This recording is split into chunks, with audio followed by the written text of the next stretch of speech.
So hello guys, कैसे हो आप सभी लोग। Welcome back to doctor Harshit medico. तो दोस्तों आज है 3 मई 2026।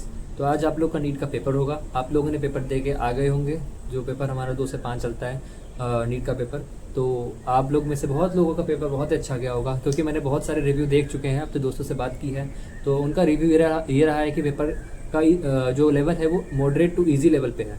जो पिछले साल के जो लेवल था, जो काफ़ी टफ के लेवल पे जा रहा था ड्यू टू फिजिक्स और न्यूमेरिकल्स और कई सारे डायग्राम्स, वो लेवल काफ़ी नीचे आ गया इस साल। तो 2026 में जो एनटीए ने पेपर बनाया है वो इजी टू मॉडरेट लेवल पे है, मतलब मॉडरेटली इजी की तरफ जा रहा है, मॉडरेट भी नहीं है ज़्यादा। तो जो पेपर है वो लगभग 2024 के टाइप के पैटर्न का वापस से आ गया है पेपर। तो इस साल का जो मेरे को लग रहा है कट ऑफ, जो इस वीडियो का जो मेन टेम्परामेंट है, इस वीडियो में जो कट ऑफ के बारे में बताना चाहता हूँ, हाई जाने वाला है। कितना हाई जाएगा वो इस वीडियो में पूरा आप देखिएगा तो आपको समझ में आएगा।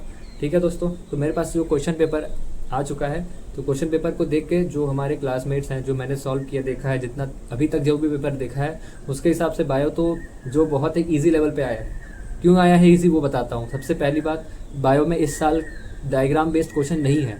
आप कोई भी असर्शन रीजन नहीं दिखा मुझे। जो क्वेश्चन है वो स्टेटमेंट बेस्ड है। स्टेटमेंट बेस्ड भी ऐसे सॉल्व हो रहे हैं कि अगर आपको 2 स्टेटमेंट पढ़ के आपको समझ में आ रहा है तो नीचे आंसर आपको मिल जाएगा।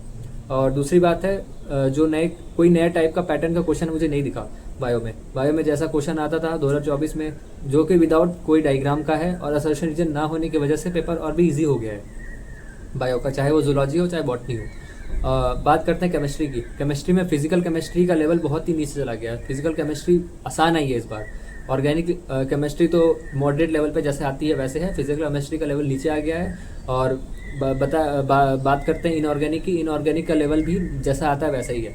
तो जो इन तीनों का लेवल था केमिस्ट्री का मिला के, केमिस्ट्री का लेवल भी मॉडरेट टू ईजी के डायरेक्शन में जा रहा है। और अब फिजिक्स की बात करते हैं। फिजिक्स का न्यूमेरिकल जो पार्ट था वो है काफ़ी, लेकिन वो उतने लेवल के स्टेप्स का क्वेश्चन नहीं है। जैसे कि पिछले साल कैसा होता था कि 5-6 बार स्टेप सॉल्व करके पॉइंट में डेसिमल में आंसर लाना पड़ता था, वो इस साल नहीं है। आप देख कर आंसर निकाल सकते हो। तकरीबन 20-25 क्वेश्चन का मैंने ऐसा देखा है फिजिक्स में, जो आपकी अगर आपको फार्मूला बेस्ड, अगर आप फार्मूला भी याद है आप, तो आप सीधे क्रॉस ओवर करके ब्रेन में ही कैलकुलेशन करके आप आंसर ला सकते हो। तो फिजिक्स का लेवल भी मॉडरेट टाइप का था, ये हार्ड नहीं था। जो पिछले साल हार्ड पेपर आया था फिजिक्स का, जिसकी वजह से कट ऑफ काफ़ी कम चला गया था, 550 के करीब गया था, 540-550 को कॉलेज मिल गया था, इवन 530 पे भी मिला है कॉलेज। तो अब इस साल फिजिक्स के लेवल कभी ईजी था, तो जिसकी वजह से कट ऑफ इस साल फिजिक्स का भी ऊपर जाएगा, नीचे जाएगा कट ऑफ फिजिक्स का। तो फिजिक्स, केमिस्ट्री और बायो का तीनों का मिला के कट ऑफ काफ़ी इस बार नीचे जा रहा है। तो जो और ओवरऑल जो कट ऑफ इस साल बनने वाला है, मेरे ख्याल से जो हम लोग ने डिसाइड किया है, वो कट ऑफ देख के काफ़ी जो लोगों से सोर्स से पता चली है कि जो जाके पेपर दे के आ रहे हैं, मेरे काफ़ी दोस्त ने, मैंने कॉल पे बात किया, उनका भी पेपर काफ़ी अच्छा गया।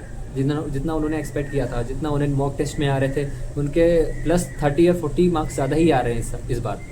तो जो कट ऑफ इस बार मैं सोच रहा हूँ कितना आ रहा है, बायो की बात कर रहा हूँ। बायो में जो ओवरऑल जो मार्क्स बन रहे हैं वो 330 to 320 ऐसा ओवरऑल एवरेज मार्क्स मुझे दिख रहा है कि आने ही चाहिए। 330 to 345, 340 to 330 आएंगे। ठीक है। तो ये बायो का क्वेश्चन, बायो का जो ओवरऑल मार्क्स हो गया। अब बात करते हैं केमिस्ट्री की। केमिस्ट्री के जो मार्क्स मुझे लग रहे हैं आने चाहिए वो 155 to 160 के करीब एवरेज आने चाहिए सबके। तो इसका एवरेज होगा 155 to 160 फॉर जनरल कैटेगरी में बोल रहा हूँ। जनरल कैटेगरी का जो मार्क्स का जो ओवरऑल कट ऑफ बन रहा है उसके रिस्पेक्ट में बोल रहा हूँ मैं। ठीक है दोस्तों। और फिजिक्स की बात करता हूँ। फिजिक्स का जो ओवरऑल एवरेज मार्क्स बन रहा है वो 140 बन रहा है। अगर आपको 140 प्लस आ रहे हैं तो आपका एवरेज से तकरीबन ठीक ठाक मार्क्स है, आप लोग को बहुत चांसेस है कॉलेज मिलने के इस साल।